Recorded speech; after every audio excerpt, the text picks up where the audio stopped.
यूरोपीय यूनियन ने पाक भारत कशीदगी पर तशवीश का इजहार करते हुए तनाव कम करने के लिए ताउन की पेशकश कर दी। यूरोपीय यूनियन के खारजा उमूर की सरबराह काजा क्लास ने फरीकैन पर तहम्मुल का मुजाहरा करने और शहरियों की जिंदगियां महफूज बनाने के लिए इक़दामात पर जोर दिया है।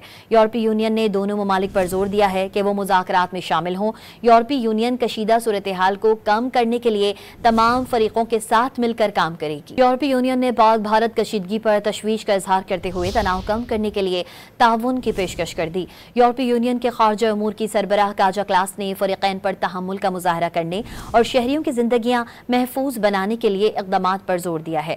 यूरोपीय यूनियन ने दोनों ममालिक पर जोर दिया है कि वो मुज़ाकरात में शामिल हों। यूरोपीय यूनियन कशीदा सूरत हाल को कम करने के लिए तमाम फरीकों के साथ मिलकर काम करेगी।